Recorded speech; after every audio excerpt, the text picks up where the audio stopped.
apparently at kcaaradio.com.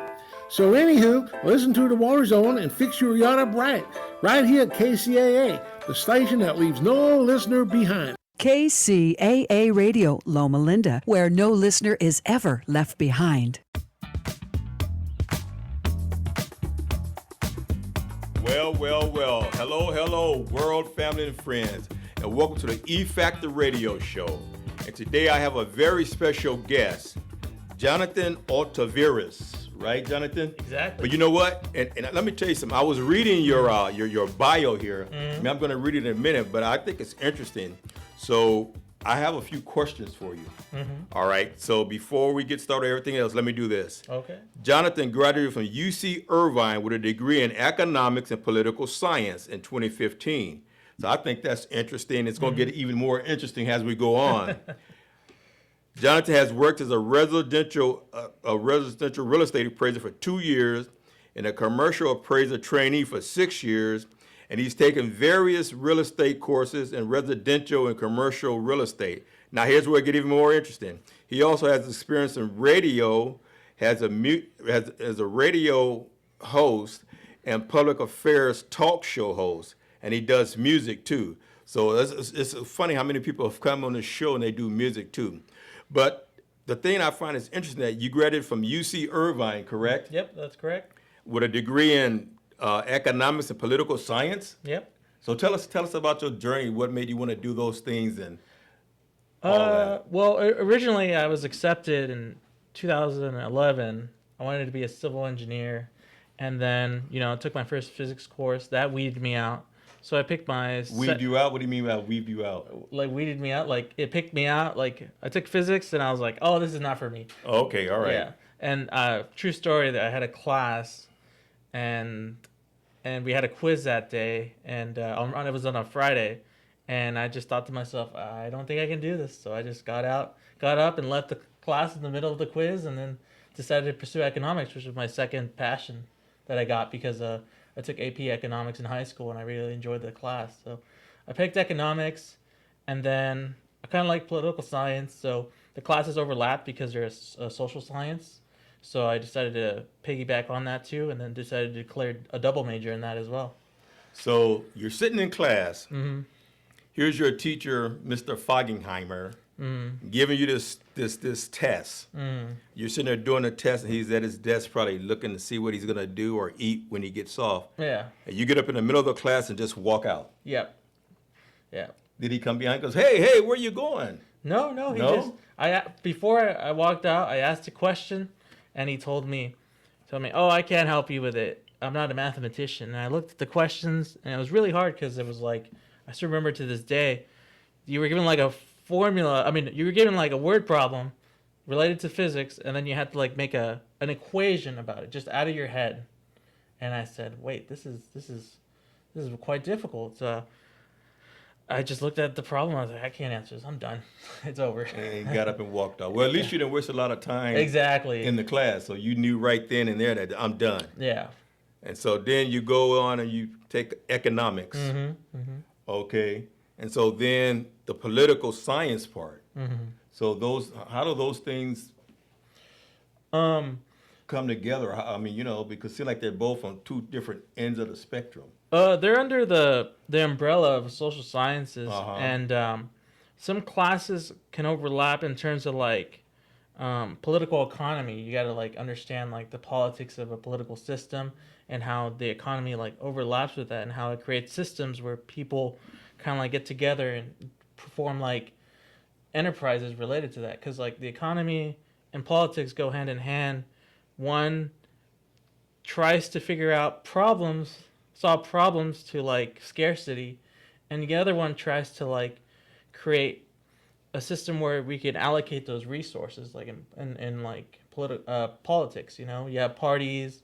In Europe, it's different because they have more political parties versus here we only have two. But those political parties try to figure out how we can allocate systems to like solve economic problems. So they go back and forth. So economists and political sciences go back and forth with each other.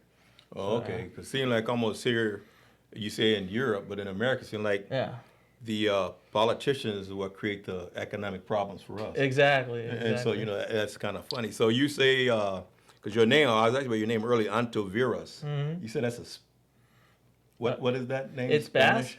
It's like it's in Spain to put in the under umbrella, and it's in the Basque region, which is like northern part of Spain by like the Pyrenees Mountains, and it's like a small subgroup of that area that has its own like identity. So it's kind of like it's called Basque country, but it's an autonomous region of Spain. But I just got the name from my grandfather, who's I think his grandfather came from Spain to work in civil engineering stuff, building roads and stuff in Mexico. Yeah. Oh, Yeah. so but you never been.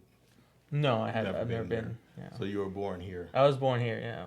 Okay, so if we were to go over there, I'd have a better chance of speaking the language than you. In other words. Yeah. Oh, okay, all right. Yeah. Okay, good. So then, okay, so tell us how did you go from that economics and political science to a real estate appraiser? So That just well, it's kind of a funny story. I started looking for a job like post graduating like 2015. Like I graduated in September of 2015, and my original intention was to become a financial analyst.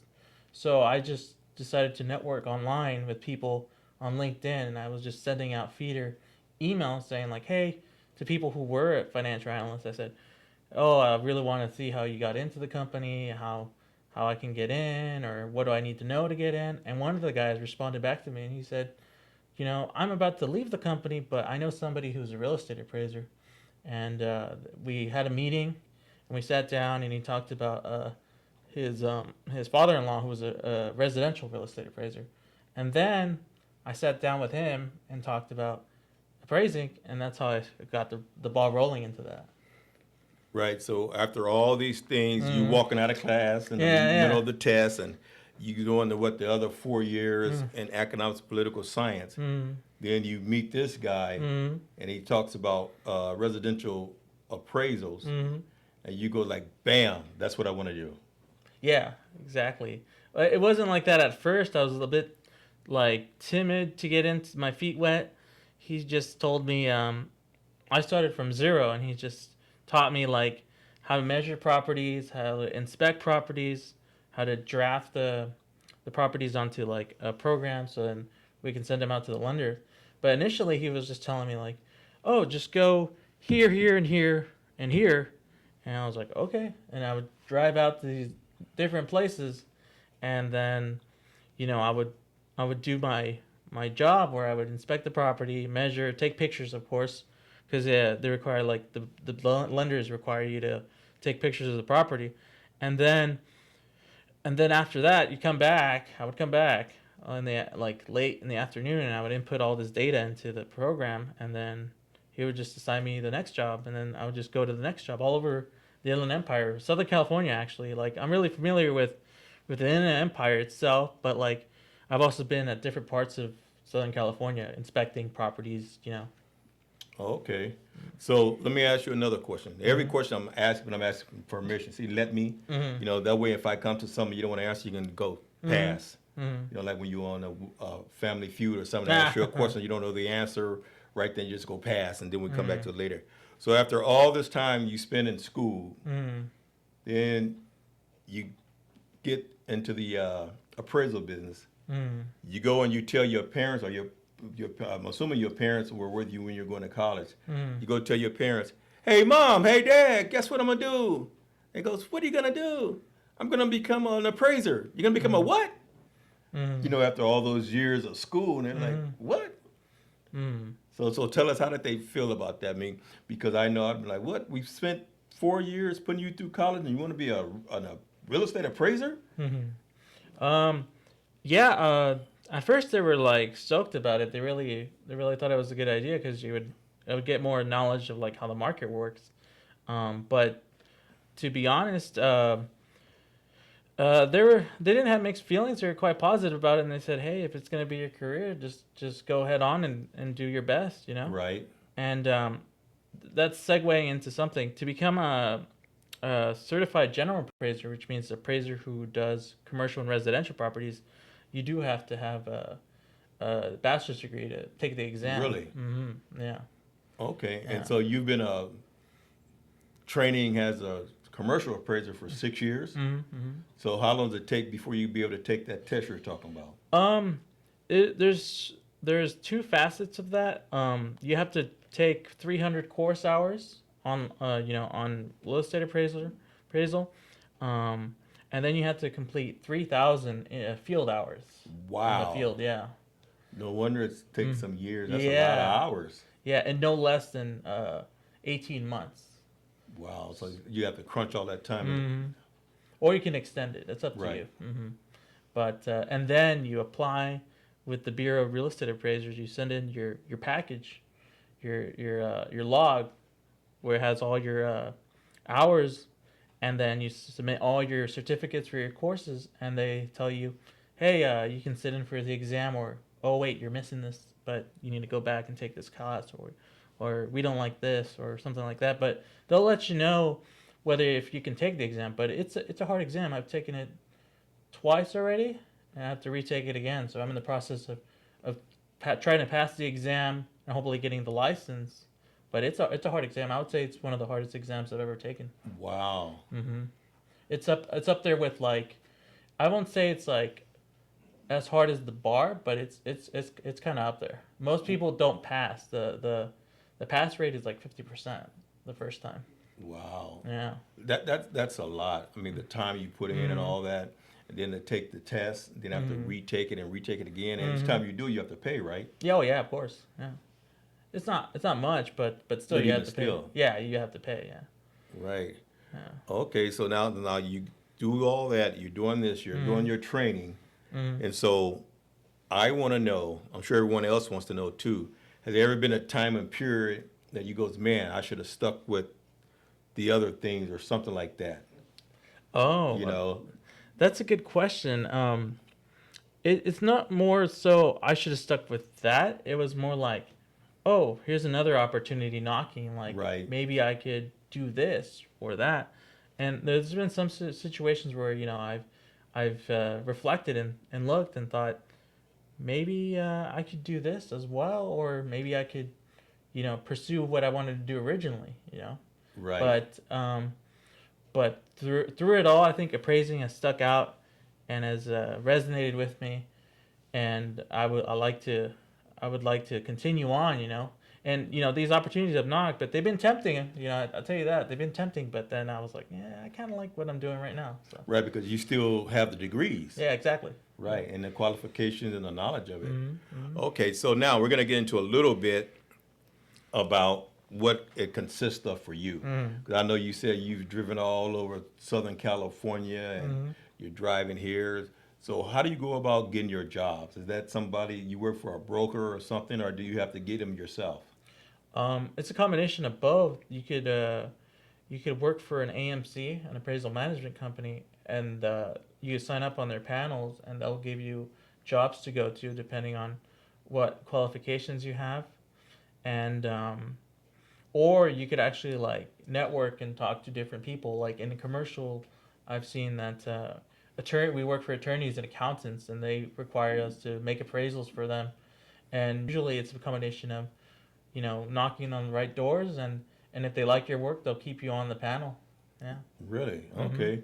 So they contact you by your phone number and your email. So somebody can just call you out of nowhere. Hey, Jonathan, you were referred to us by somebody, and we want you to go do this or do that up in northern 100 miles from home. Yeah. Then it's your option to take it or not take it. Yeah. Okay. So you know what? When we go to our commercial breaks, we're going to actually have your picture with your number or with your email address with something on it, and then in case somebody want to get in contact with you, right? Okay. All right, so we're going to take a quick break. On the other side of this break, we're going to start asking you about the little inside information regarding What are we talking about? Appraisals. Your appraisals, right. All right. All right. Cornelius the E Factor, my special guest, Jonathan. We'll be back on the other side of this commercial and talk about the appraisal inside information. KCAA Radio has openings for 1-hour talk shows. If you want to host a radio show, now is the time. Make KCAA your flagship station. Our rates are affordable and our services are second to none. We broadcast to a population of 5 million people. Plus, we stream and podcast on all major online audio and video systems. If you've been thinking about broadcasting a weekly radio program on Real Radio plus the internet, contact our CEO at 281-599-9800. 281-599-9800. You can Skype your show from your home to our Redlands, California studio where our live producers and engineers are ready to work with you personally. A radio program on KCAA is the perfect work from home avocation in these stressful times. Just type kcaaradio.com into your browser to learn more about hosting a show on the best station in the nation or call our CEO for details. 281-599-9800.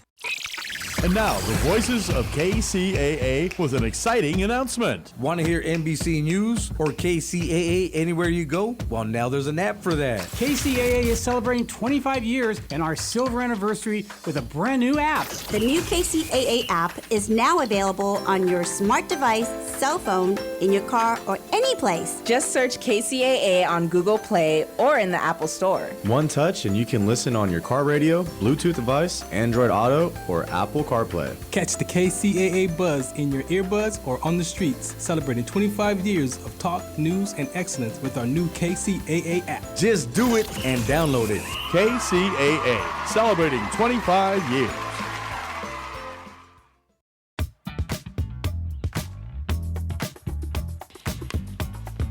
All right. Welcome back to the E Factor Radio Show. So just before we went to break, we're going to get some inside information regarding your appraisal business. So give us some insight. More or less, tell us how you do your thing, how you do your assessments and all that. The funny part is, like, we're kind of like enlightening people right now because most people don't even know what an appraiser or an appraisal is. But usually when you refinance for your home or buy a new home, an appraiser comes out and does their appraisal. So in terms of like what we do is we go in, we look at the property, see what kind of condition it's in, if it's in good shape or bad shape, and we check for everything on the exterior part of the home. Right. And then we take measurements, like we actually measure the house with a tape measure and sketch it out. And we also make note of like what things it has that not everybody sees, like in terms of like a model could, people saying like nowadays they're saying that models can do appraisals now and you don't need an appraiser to go out there, but sometimes the model doesn't see things that we see. Like let's say if you're on a track that's right behind a major road, well, there's noise, and that's what we call an external externality, or you might go in the home and the pictures on the outside look nice, but let's say it's completely covered in mold or something. So we have to refer that with the lender and let them know, hey, like there's a problem here, there's a problem there. But we also deduct that when we do the appraisal. We do like the sales comparison approach, and we kind of deduct for these cosmetic issues. So, but to help people out when an appraiser comes out, usually it would be good to like, let them know these things, or like open everything so we have access to where we need to go. So yeah, but usually we tend to be fair on the value. Right, and a lot of times people don't realize that when a person's selling their house, like say for example, I'm the seller. I love this house. I've been in this house for 10, 15 years, and I raised my kids in this house, and I have a special affection to it. Emotional attachment. I've done all these things, two of these upgrades, and I've marked all the heights of the kids where they grew up. And so in my mind, the house is worth $1 million. In my mind, because that's the way I feel about it. But so I get my real estate agent, and I tell my real estate agent, well, all these things I've done, I did this, I did that. And so I'm thinking that if I put this money into it, I'm automatically get the money out when I sell it. So I list this house at $1 million, but all the other houses in the area are going for $500,000. And so the appraiser comes out and he does the comparison. He tells me, no, your house is worth $560,000. But I'm saying, no, I did this and I spent $200,000 on a pool and all these different things, but yet, my house is worth maybe $50,000 more than my neighbor's house, who I talked about every day because they don't cut the grass, they don't water the grass, they don't do this, they don't do that, and my house is pristine, and but how can it only be worth $50,000 more than my neighbor's? So explain that to us a little bit.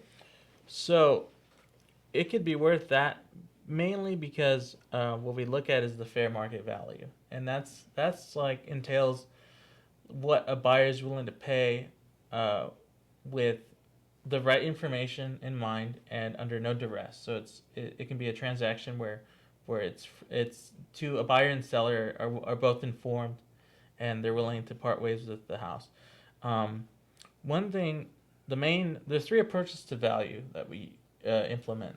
There's the sales comparison approach, which is we get comparable sales around in your neighborhood and we adjust for that in regards to how similar those comparables are to your house. We will never adjust the subject. We only adjust the comparables and see like minus or add, and we look at those metrics. Like if yours has a pool, then we get a comp with a pool, or we get a comp without a pool, and then we deduct that, or we add for that if it did have a pool, just to see if it compares with the neighborhood, what the market is dictating.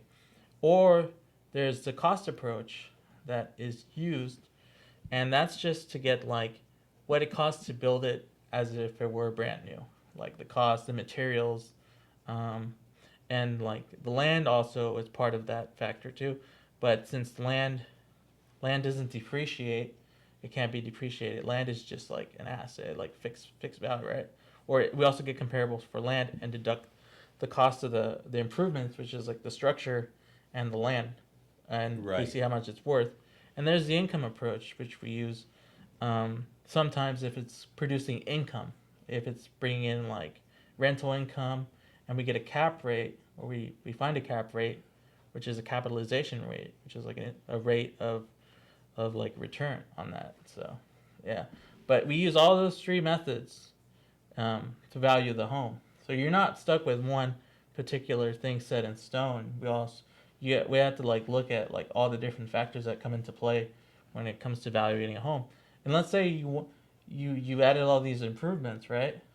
And you say, oh, I did this in this year, right, and that in this year. I mean, yeah, we take that into account, because let's say if your house has a brand new, top of my head, let's say if it has a brand new appliances and everything, or like you put new tile, yeah, we factor that into account. We say, hey, it's in superior condition and compared to the rest of the market, so yeah, it's gonna bump it up a bit. So right, but not 500,000. Oh no, definitely not. Not 500,000. The people are sitting here thinking, wow, And then the thing that it is that a lot of real estate agents, they want to sell so bad. They already know. I mean, within your mind, if this house is worth 500,000 and everything in the neighborhood is 500,000, no matter what you did, you're not gonna get $1 million for yours. But in order to try to get to sell, they'll still take the listing and they'll list it at that price. So let's say, for example, now you come in with your appraisal and the lender looks and he's looking at all the numbers that you gave, even with the stuff you added, and he says, well, we can't do a loan for you for $1 million for this house, even though you want it, you can afford the loan because of the neighborhood and the surrounding houses. And so therefore, we're not gonna give you the $1 million for the house, correct? Correct. And so then what happens in that case? In that case, they would have to justify a lower amount on the loan. Bear in mind, we come in as real estate agents. They try to sell the home, right? But we have to come in as unbiased, right, and without any special interest or in the property. Like there's no conflict of interest. We have to be unbiased and present a credible opinion of value right, backed up with the data and the comps and the adjustments and everything. We can't just throw out numbers just because somebody feels a certain way. Right. That's being unbiased, So yeah. Right. So have you ever had a situation where you did an appraisal and something similar to that happened, then people are calling your phone, hey, you caused me to lose my sale because you didn't do this, you didn't do that. You could have did this and that, and you tell them no. Like you say, I'm unbiased, and the value just wasn't there. So now this person can't get the loan. I was counting on that check. Have you had a situation like that before? Similar. I have an agent years ago. He was trying to lead me on a value. Right. And he was telling me, "Oh, do you think it's worth this much, or do you think it's worth that much?" And I'm like, I can't say right now. I have to go back and review all the information and give you a straight value. And he was like, well, I think it's this much, because usually they want it to be higher than what it usually is to get their commission. So yeah. Right. So they never like, hey Jonathan, I know this house isn't worth what we said it is, but I want this so bad. So if I get this sale, I'm gonna get this big commission check, and I have no problem sharing. Trying to kind of bribe you or anything like that. Is that a situation that happens, or is it just in the movies? It's just in the movies. Usually they try to they give you I'm open to them to give me their comps if they have comps and they did the research. I've been giving comps that they've searched. I've been given BPOs, broker price opinions, and CMAs, which are comparative market analysis, but they're not a thorough appraisal report that goes into depth of the value. It's just more it's kind of quick, and then an appraisal report, you'll see it's quite extensive and it goes deep into depth as to what the property is worth. But yeah, usually we don't see that often, but what's happened in the past is, because of what you said has probably happened in the past, they've had to regulate the profession to a point where we have to be unbiased. There has to be a wall between them, the banks, and us. So right. Well, you know what? Before I go to my next question, since we're talking about how people reach you and stuff, and because everybody has their favorite broker, favorite real estate agent. If someone wanted to reach you, how could they reach you? Oh, they can reach me out through my phone number, which is 951 area code here in the Inland Empire, 330-6110, or my email address at like my last name, ontiveros136@gmail.com. Spell that, Ontiveros. Sure, it's ONTIVEROS. Okay, so Ontiveros. So you're just letting people know right now, if they want to do something shady, don't call you. Exactly. Right? Exactly. Okay. So let that be known on the air, like a disclosure. Yeah, exactly. Okay. So after you get done with all this, because I know when I was looking for a house, I come to these houses. This is just going to help some people out there in case they're thinking about selling their house or whatever. And I'd come to these houses, and it looks good from the outside. I walk inside, you have a blue room, a black room, a purple room, or orange room. So if you come into a situation like that, even though the house looks good, are you deducting because of the colors, or that doesn't matter about the colors of the house on the inside, or like if the walls have holes in them or what have you? Not so much the color, because every buyer is different and they have different preferences. Okay. But if it does have holes, we'll have to deduct value to cost to cure those holes. If there's something going on where the plumbing is broken or the electricity is not working well, we would have to deduct and say hey, it costs this much to cure. Usually what we try to do is we try to base our estimate of what it takes. We get contractor bids, or we talk to contractors and say, hey, how much would it cost to do this? Because usually they know what it costs to build these kind of things.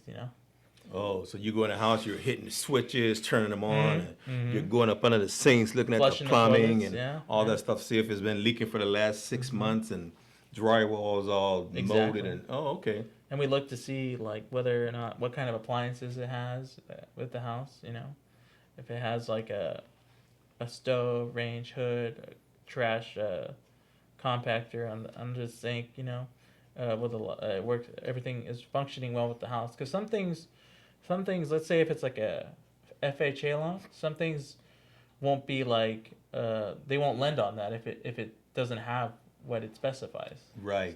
Right. So that'll, no matter what happens, if the seller wants it, the buyer wants it, FHA says nope, it doesn't meet our requirements. Like, for example, chipping paint like out in the exterior, they'll say sand it all down and put a new coat on and we'll be good to go. Yeah, that's one example. Yeah. Wow. Okay, great. You know what we're going to take another break. But what I want to talk about on the other side of this break, is about how investors, these corporations, are buying up all the houses and how that's affecting the market. So one more time before we go, let's let people have your contact information one more time. Sure. My direct cell is, and you can reach me at any time. It could be on Sunday nights. It can be on Saturday mornings. It's 951-330-6110. And my email address is jontiveros, like my last name, 136@gmail.com. You'd be surprised. People call you at weird hours. Usually, the best time they call you is on Saturday evenings. Don't know why, but that's why. Because they had too much time to think. All right, we'll be back in 3 minutes. All right, I'm your host, Cornelius, with my special guest, Jonathan.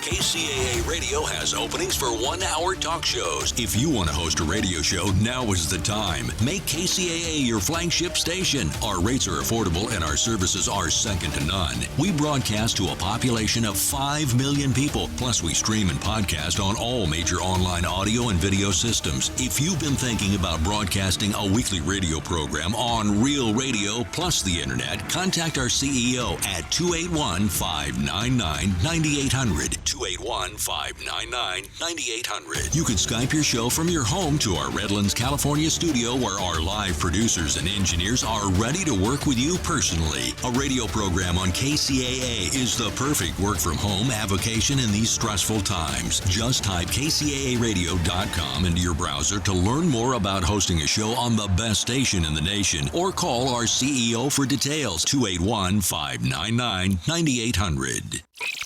And now, the voices of KCAA with an exciting announcement. Want to hear NBC News or KCAA anywhere you go? Well, now there's an app for that. KCAA is celebrating 25 years and our silver anniversary with a brand new app. The new KCAA app is now available on your smart device, cell phone, in your car, or any place. Just search KCAA on Google Play or in the Apple Store. One touch and you can listen on your car radio, Bluetooth device, Android Auto, or Apple CarPlay. Catch the KCAA buzz in your earbuds or on the streets, celebrating 25 years of talk, news, and excellence with our new KCAA app. Just do it and download it. KCAA, celebrating 25 years.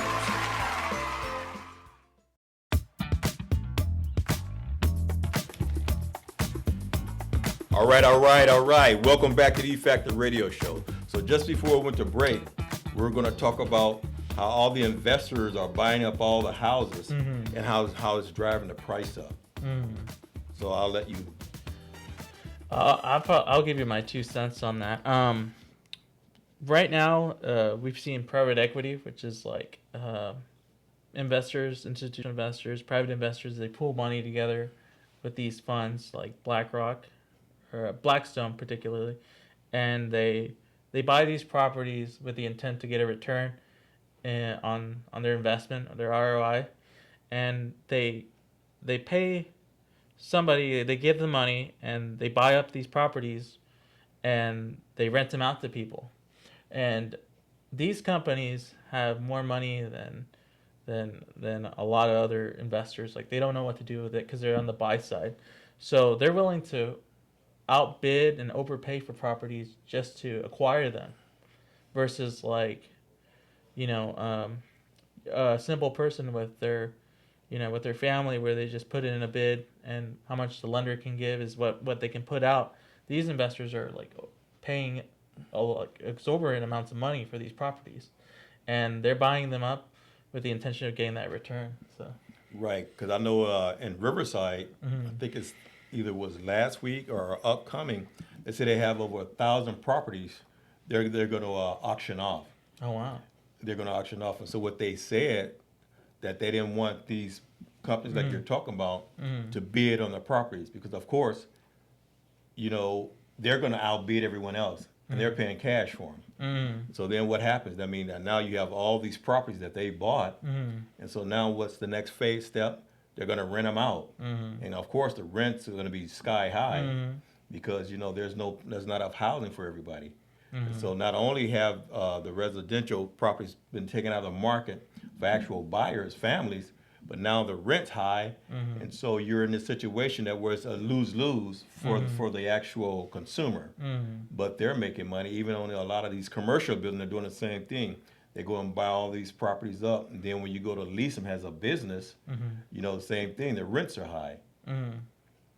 They're creating this effect where like the supply of these houses is not available, and when you have a short supply, the prices tend to go up, and buyers who are in the market willing to pay like, you know, just what it's valued at the market value, they can't compete with these big guys. These guys are big guys, you know. They have deep pockets. Right. Yeah, and so.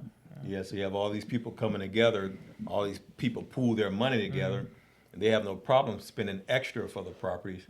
Exactly. So after you have no place to live, now your next option is either be in the streets or you go rent that same property for twice as much as you would have if you bought it. Yeah, exactly. You get priced out of the market, or you try to get into another place where it's more affordable, and the commute times get longer for these people. So, you know, that's the trade-off. But it's a catch-22 because let's say right now if the prices go down, then these investors are stuck with these assets that are going down. Yeah. Right. And they'll probably sell too, but you never know. So. Right. Just like I remember, what was it in 2005, 2008, when they were giving all these properties, selling them with no money down and stated incomes, and then it was a 10 when everything just fell out the bottom. The recession. Now you had neighborhoods with just sitting neighborhoods with just hundreds and houses. The majority of the neighborhoods are sitting there vacant because everybody lost the house. Right. And and so that was a good time to come in and scoop them up. Yeah.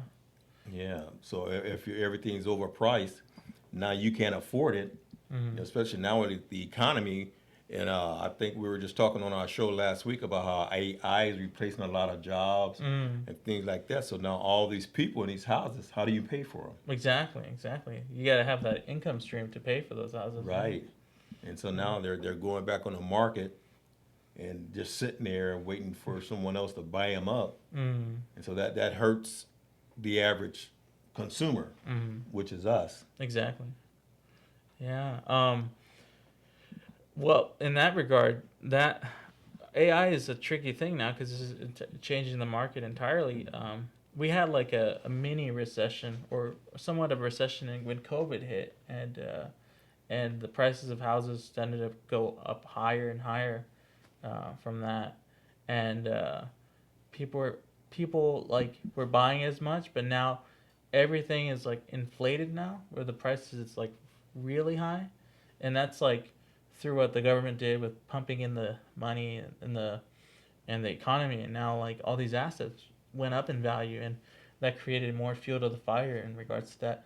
I'm not an economist, but you took economy. Exactly. But you know, I did technically, if you want to get I was talking to a friend this past evening who is an economist, right? I told him like, hey, could I say I'm an economist? Like, no, you can't. And I said, why? He's like, well, you have to have a PhD in economics to become an economist. I'm like, okay. So I have to go back to school and get a PhD. He's like, yeah, that's correct. I'm like, oh my gosh. so now you'll be doing the schooling for the PhD and for the commercial broker's license. Yeah. But I could just give you my 2 cents. But yes, definitely. Yeah, but some of these econ guys go really deep in depth, and they go analyzing. Actually, before I even started appraisal, my tutor, who was getting a PhD in economics, he was actually finding homes portfolios for an investor to invest in, And this guy was like a billionaire. I don't know how much money he had, but that's what he told me.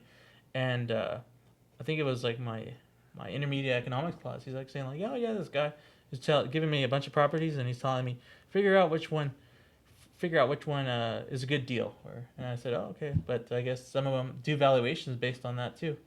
But yeah, funny story. Adding on to that, when I was in high school, like 2008, 2007, it always occurred to me that question is, what was it that caused all the values to go down all of a sudden like that? And I would go on the internet, look at these websites, like Zillow, Redfin, back in that day, and I just look at the trends and just see the spike going down. And that was a question that really interested me when I was younger, and it's kind of funny that I got into this profession where I'm getting my answer, Right, direct answer. Yeah.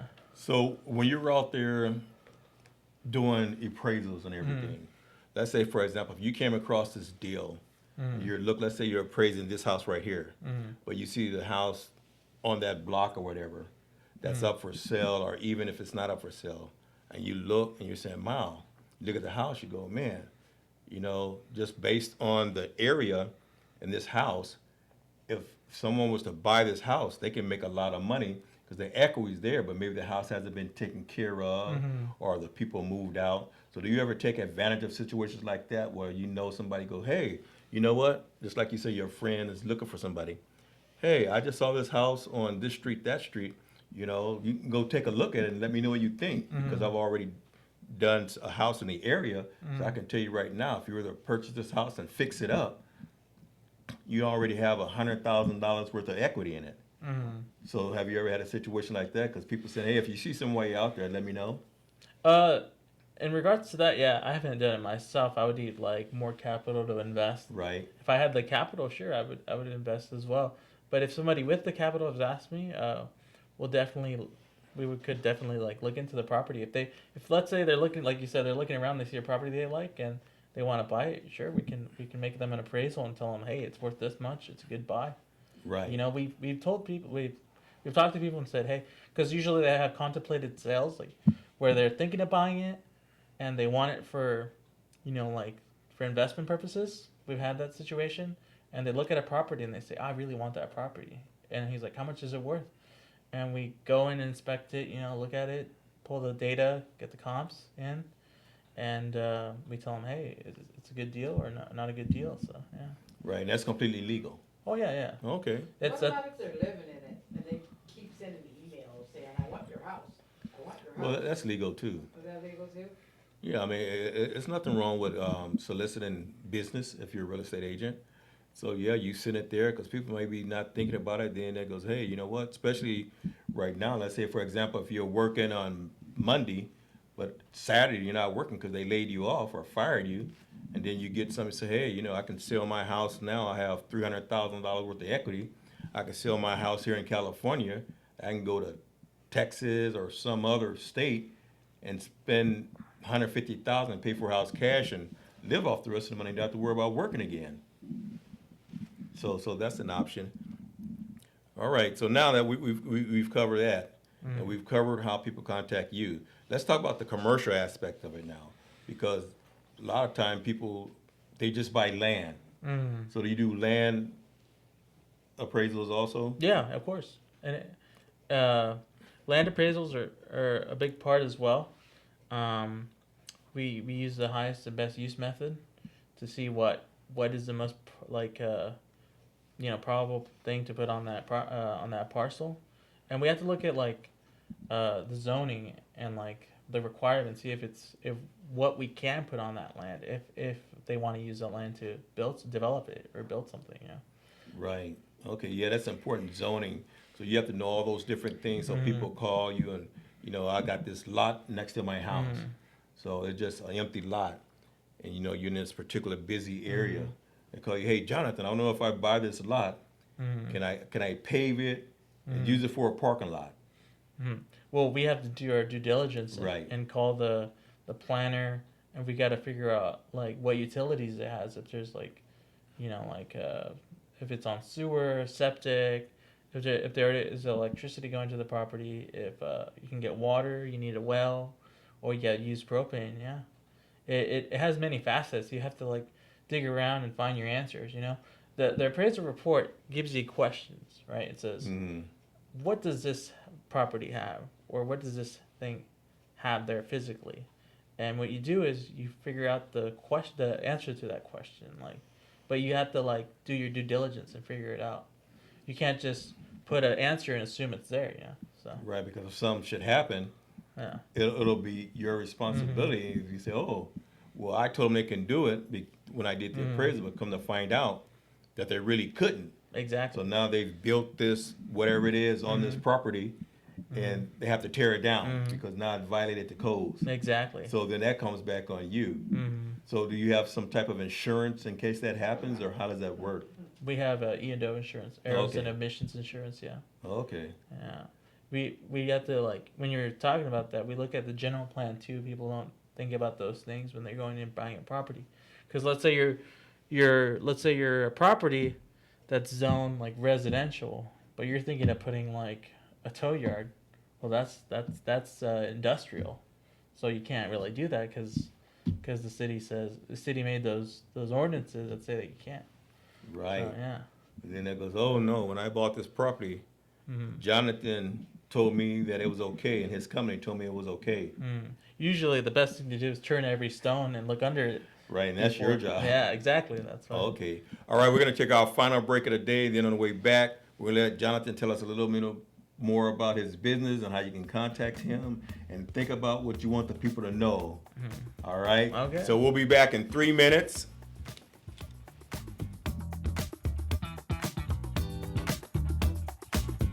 KCAA Radio has openings for 1-hour talk shows. If you want to host a radio show, now is the time. Make KCAA your flagship station. Our rates are affordable and our services are second to none. We broadcast to a population of 5 million people. Plus, we stream and podcast on all major online audio and video systems. If you've been thinking about broadcasting a weekly radio program on Real Radio plus the internet, contact our CEO at 281-599-9800. 281-599-9800. You can Skype your show from your home to our Redlands, California studio, where our live producers and engineers are ready to work with you personally. A radio program on KCAA is the perfect work from home avocation in these stressful times. Just type kcaaradio.com into your browser to learn more about hosting a show on the best station in the nation, or call our CEO for details. 281-599-9800. And now, the voices of KCAA with an exciting announcement. Want to hear NBC News or KCAA anywhere you go? Well, now there's an app for that. KCAA is celebrating 25 years and our silver anniversary with a brand new app. The new KCAA app is now available on your smart device, cell phone, in your car, or any place. Just search KCAA on Google Play or in the Apple Store. One touch and you can listen on your car radio, Bluetooth device, Android Auto, or Apple CarPlay. Catch the KCAA buzz in your earbuds or on the streets, celebrating 25 years of talk, news, and excellence with our new KCAA app. Just do it and download it. KCAA, celebrating 25 years.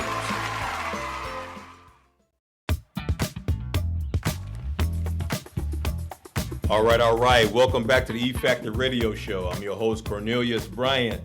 Jonathan Ontiveros. Okay. So Jonathan, so when you're doing all these evaluations and stuff, how do you come to the conclusion? I mean, I know you said comparables and all that. Is there a base machine for different things, or is there a certain standard like you use for residential, you use for this, you use for that, this city, that city?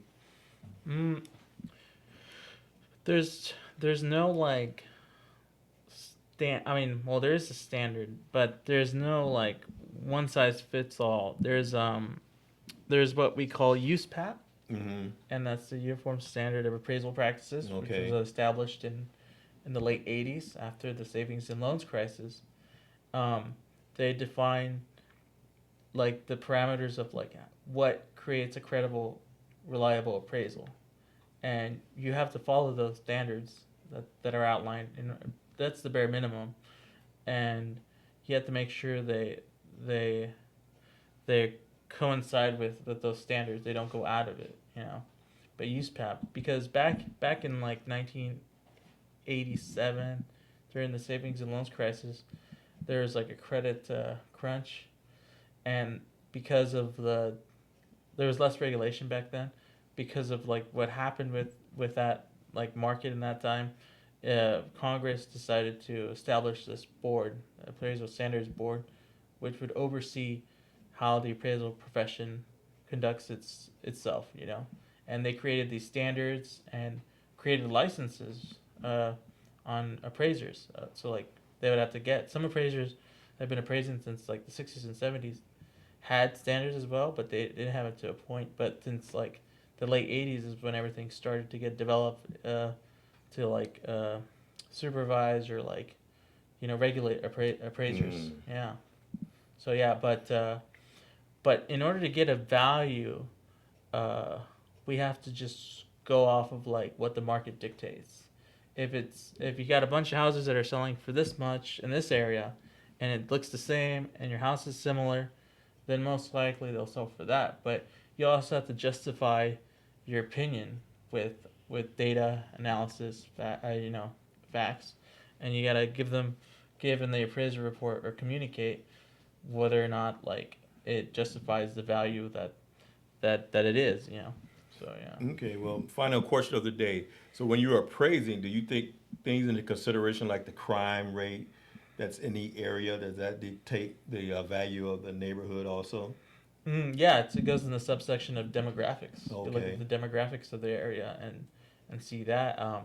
You look at like linkages, see like access to transportation, or if there's like a lot of like you know, like if there's like a big mall next to it, that goes into two, or like you said, crime rates are part of the demographic section. You put it in a section in the appraisal report, and you state like, you know, things happen in this area, but you can't be like leading on to a certain way. You just say like you can kind of tell, but the market kind of like dictates that if let's say you live in this, you're looking at this area and you find out, hey, it's kind of dangerous here, then you'll decide, maybe I'll offer less if I really want it, or maybe I'll go somewhere else where it's safer. So that all influences the appraiser. Mm-hmm. Okay. All right. Well, you know what? We're at the end of our day. But thank you, Jonathan. You're welcome. All right. So one more time before we go, can you give people information? So if you want an honest appraiser, you hear right now he's honest and he doesn't take any under the table side bids or side deals. So you can reach out to him. So what's that information again, Jonathan? Sure. My number is area code 951-330-6110. I'm here local in the Inland Empire. And my email address is jontiveros136@gmail.com. Spell Ontiveros one more time for him. Sure. ONTIVEROS136@gmail.com. All right. Thank you. All right. So that's it for today. We'll see everyone next week.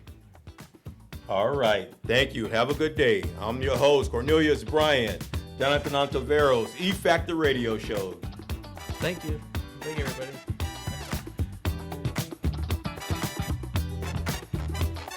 For over 75 years, the Marine Toys for Tots program has provided toys and emotional support to economically disadvantaged